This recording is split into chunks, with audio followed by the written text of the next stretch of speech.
Boa tarde a todos e a todas. Estamos iniciando para os segundos e terceiros anos a nossa aula de Filosofia e Sociedade Moderna, o dever fundamentado na teologia. Filosofia, a dever, a ação moral e regra da ação. Vamos tomar nota desse conteúdo para fazermos os nossos comentários.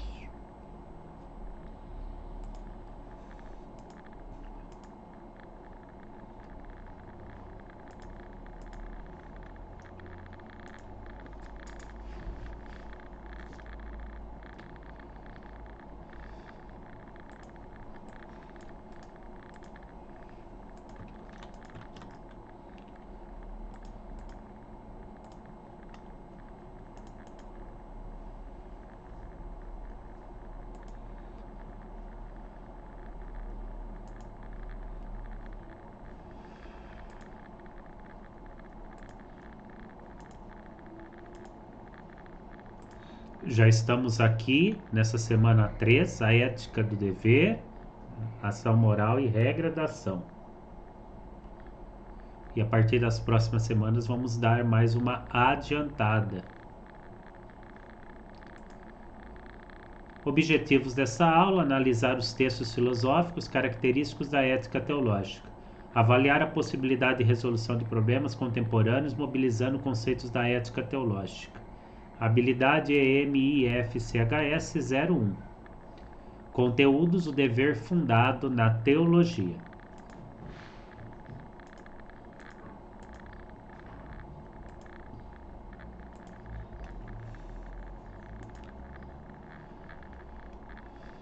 Vamos tomar nota, que é fundamental para a nossa aprendizagem.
Então vamos prestar atenção nesta imagem da Praça de São Pedro no Vaticano. Vamos prestar atenção nos detalhes que ela tenta nos transmitir.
E agora vamos responder.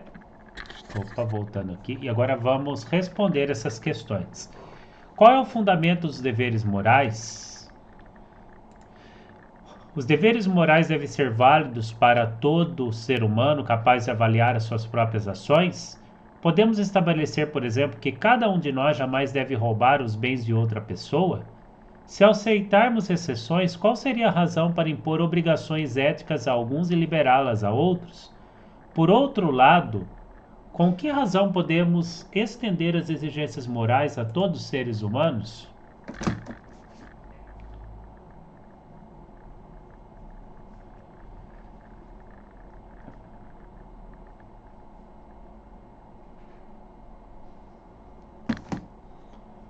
Vamos aí responder aí esses questionamentos.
Fizeram aí a análise, gente? Organizaram a linha de raciocínio? Vamos para o próximo slide. Fé e razão são compatíveis em questões éticas? Uma das exigências da razão é o questionamento dos fundamentos que sustentam as nossas crenças. A razão exige razões, exige saber o porquê daquilo que afirmamos e daquilo que negamos. No entanto, tais exigências também devem se aplicar aos deveres e valores éticos que professamos por fé. O vídeo não vai ser possível porque o YouTube vai barrar o nosso compartilhamento, mas está aí como forma de apropriação para buscarmos este conhecimento.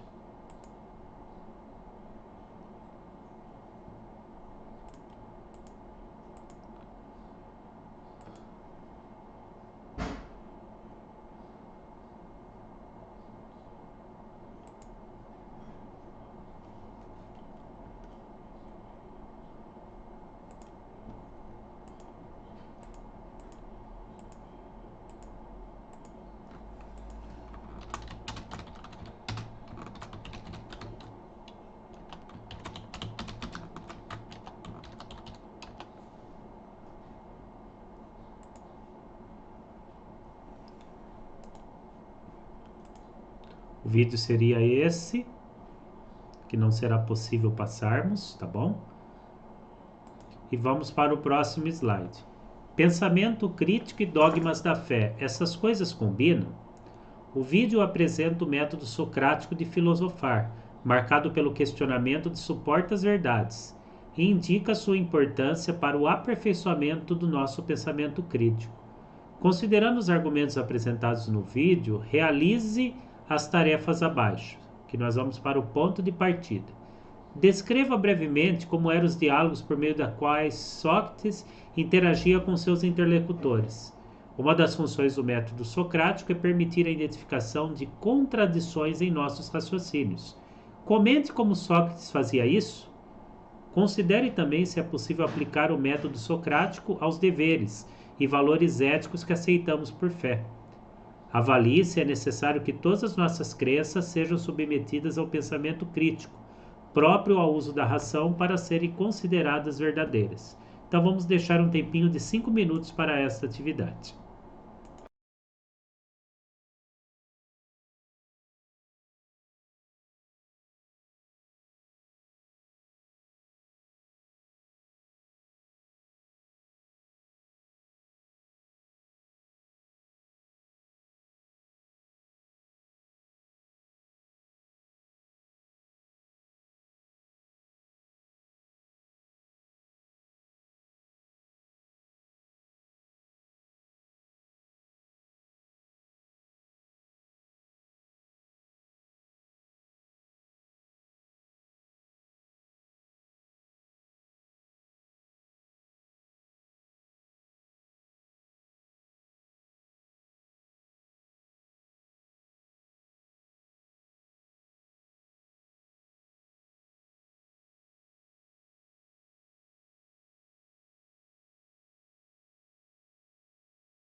Vamos para o próximo slide. Ética teológica. Chamamos de ética teológica ou teologia moral as reflexões que, além da razão, encontram na fé uma fonte indispensável para fundamentar valores éticos e obrigações morais. Teólogos e filósofos examinam longamente as relações entre razão e fé. Um dos pensadores cristãos mais influentes nesse sentido foi o frade italiano Tomás de Aquino, de 1225 a 1274. Além do cristianismo, Aquino foi profundamente influenciado pela filosofia grega, especialmente pelo pensamento de Aristóteles, a quem se refere como filósofo. A obra de Aristóteles ganhou nova projeção no Ocidente cristão após séculos de relativo desconhecimento. Vamos fazer as anotações necessárias.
Vamos para o próximo.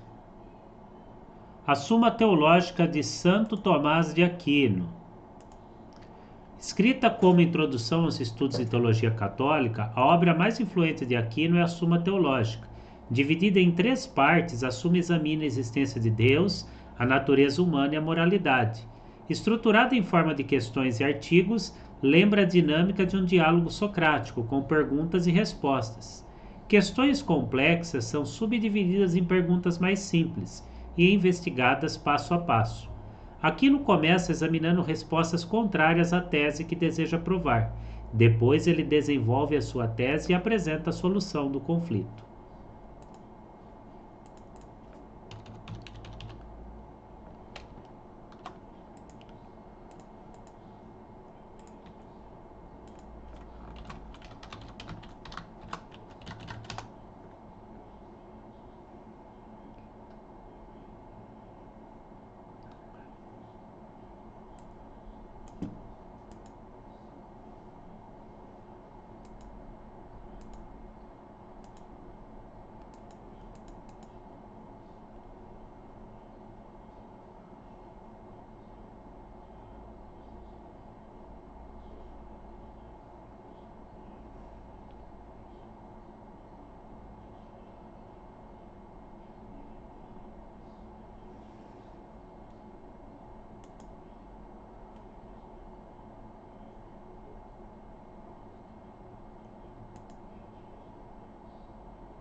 A relação entre a fé e a razão na Suma Teológica é evidente desde a primeira pergunta.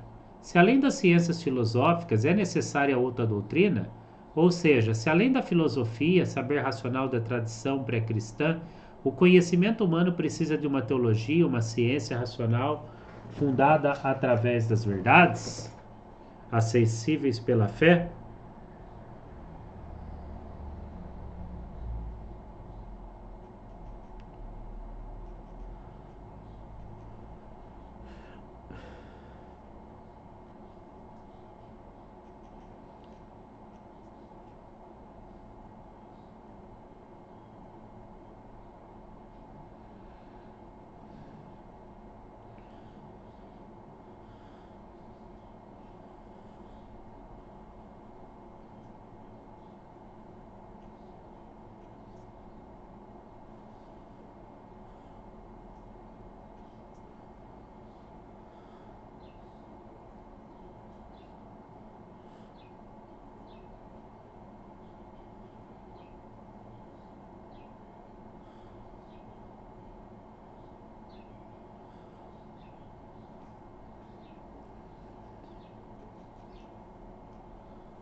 A razão e a fé na Suma Teológica. A estrutura argumentativa de parte da Suma Teológica revela como Tomás de Aquino buscou conciliar razão e fé. O artigo a seguir examina por meio da razão a necessidade da teologia, como ciência racional fundamentada em verdades reveladas.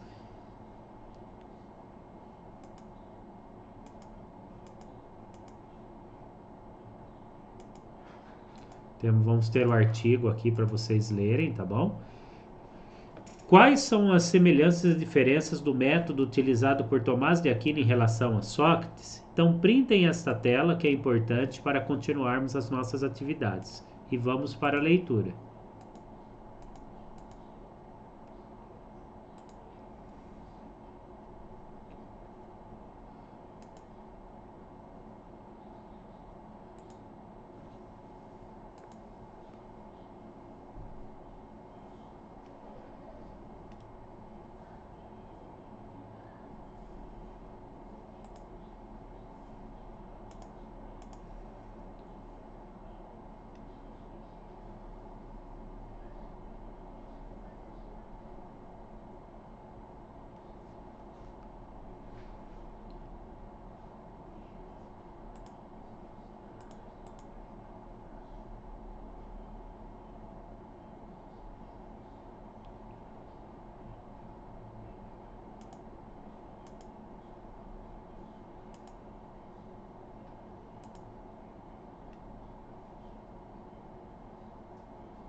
A leitura do primeiro texto.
E agora nós vamos ter um quiz também sobre o tema.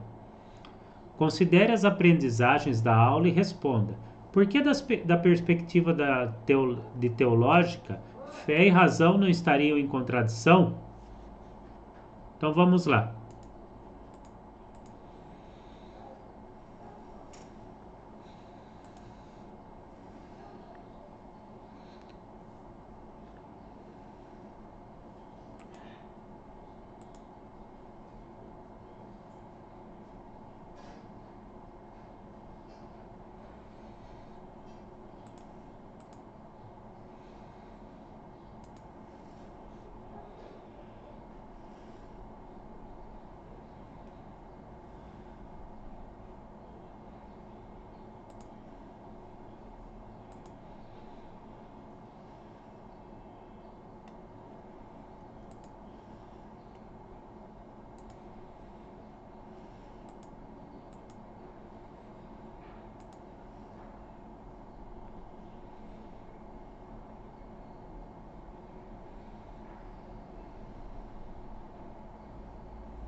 Vamos para a resposta.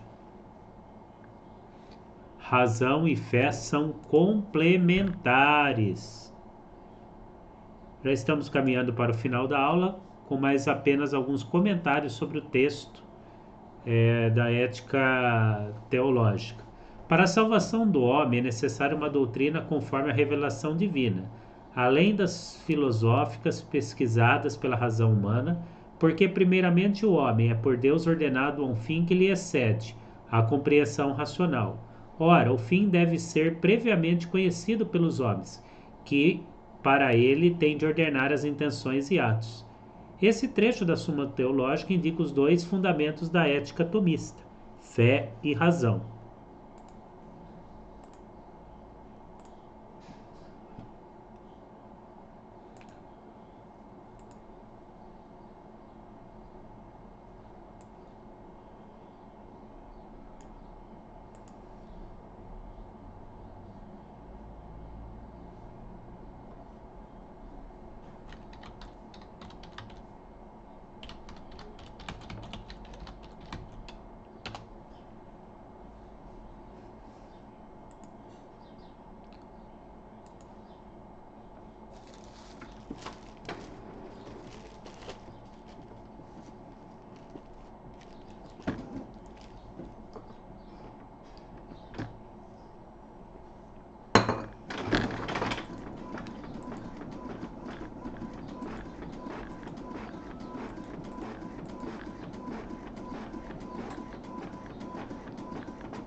A salvação do homem exigiria uma conduta ética em conformidade com um fim que só poderia ser conhecido por revelação divina. Aquino compatibiliza a teologia cristã com o pensamento ético marcado pela avaliação das condutas humanas em conformidade com uma finalidade que só pode ser conhecida por meio da revelação divina. Daí a necessidade de pôr a fé ao lado da razão como um dos pilares da conduta ética. Fundamentação teológica da conduta ética e tolerância religiosa. Ética e promoção da tolerância religiosa. Uma objeção frequentemente colocada às éticas de matriz teológica, sejam aquelas pertencentes à tradição cristã ou às outras tradições, diz respeito ao problema da universalidade das práticas, valores e obrigações éticas. Como exigir do não crente ou dos crentes de outras religiões uma conduta ética orientada por uma verdade revelada, não reconhecida por eles como tal?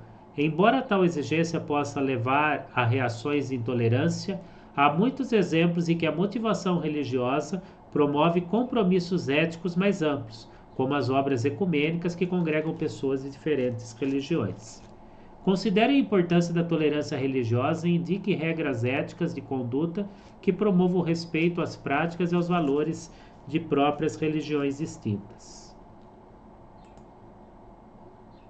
Então ficamos assim. Investigamos o problema da relação, possivelmente conflitosa, entre fé e razão nas questões éticas, analisamos a articulação entre fé e razão como fontes complementares da ética teológica a partir de Escheitos e Tomás de Aquino, abordamos o problema do universalismo das obrigações morais no contexto das éticas teológicas e examinamos exemplos e ações de motivação religiosa que contribuem para a promoção da tolerância e relação de outras religiões. Tem aqui um texto sobre a Reforma Protestante, completou 500 anos em 2013, de Max Weber, que nos ajuda a entendermos melhor o contexto. Essas são as nossas referências bibliográficas e esse foi o nosso material digital de hoje. Qualquer dúvida vocês podem me chamar no chat para continuarmos a nossa aprendizagem. Abraço a todos.